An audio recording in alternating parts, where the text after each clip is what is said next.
first people to show that you could enter drag, and drag isn't conformed or to one gender, and also it's open to everyone. And so I really love that. That was one of the first people to do that. So yeah. We all love seeing you on those shows. So thank you for being part of that community too. We love it. Are we ready for audience questions? Yes, questions. All right. Up front, what is your name and what's your question? Hola, my name is Lupita. Hola. Hola. My question for you is, in Shadows, as the years and the seasons go by, Guillermo, we get to know him more in his family, with his mother, with the whole gang at home. What input did you give specifically as that grew in how we saw him as a Latino? That's a very good question. Yeah, I think I had a lot to do, almost to a, I don't want to say an annoying level, but it was very important for me to not be representing my culture in a stereotypical way, and also very important for me to be true and authentic to it as I could be to a T. In the first season, they didn't really have writers who spoke Spanish in the writer's room, and I remember thinking, you should definitely have a writer who speaks Spanish, at least who's familiar with what we're writing, because the first script I got when Guillermo said something in Spanish, I was like, what's this?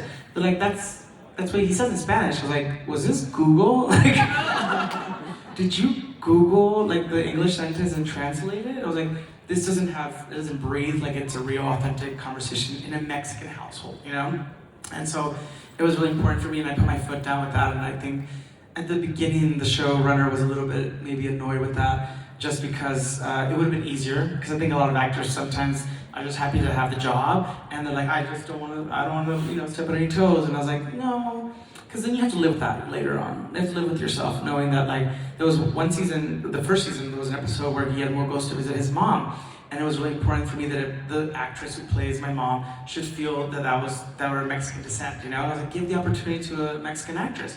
And they're like, well, we're thinking, no. They're thinking of like the names that are already established, like Sofia Vergara, she's great, but she's Colombian, she's Colombiana, which is fine. She's in the wheelhouse of being Latina, but she wasn't Mexican, and I was like, well, wouldn't it be great to give a Latina who's like Mexican descent, who is an actress, who doesn't necessarily have a name for herself yet, to give her a chance? And they were kind of like up in arms about that. Like, I heard that like one of the writers was like, well then he should write the show or something like that. And I was like, it's not about that, it's about that it would be the same as someone who says, this character was written and it was played by an African American person, and then you think it's okay to say, well, it's good, they could be white. And it's like, you're gonna do a Raisin in the Sun with an all-white cast, which actually happened. That's a storyline that happened on the East Coast. There was an all-white cast of A Raisin in the Sun. And I was like, the stories about the tribulation about being black in America, And they're like, well, we just couldn't find any black actors. I was like, then you shouldn't do the play. You should probably not do the play.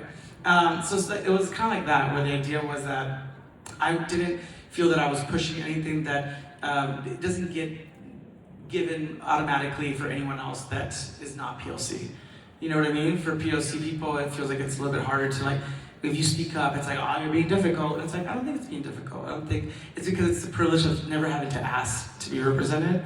What a privilege that you never have to worry about yourself on screen and not have to worry that you're not being portrayed in a positive way. That's the privilege in itself. And so for me, it was really important for me to be like, let's just make the small things like being true to the culture.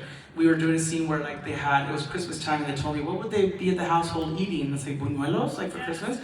And they're like, okay, great. And I love our like set designer and our prop master, but they're from Canada, and they just Googled buñuelos, and the first thing that came up was from El Salvador, which are delicious buñuelos, but they're not Mexican buñuelos, and they look different, and they taste different. So she had them shipped from America, and had them for the prop. And I was like, oh, what are these? And she's like, those are buñuelos. And I was like, the buñuelos, those are buñuelos? They're like, oh. I was like, oh my God, those are they're from El Salvador. They're not Mexican. It wouldn't make sense that in the household they would be, cooking those if that's not the culture. It's like going to like, family like who's Vietnamese and not making Vietnamese dishes for their tradition, And so I was like, we need to have buñuelos, like come on, like this is something. So I started making the buñuelos myself in the kitchen, because I couldn't live with myself knowing that in the background there was not buñuelos or authentic. And to the last minute, they're like, Harvey, we have to go, just give me like a little bit of sugar, cinnamon. And I was making them myself, and I made a pile of them, and we did the scene. And to this day, people come up to me and say, and I saw the buñuelos. That's what matters.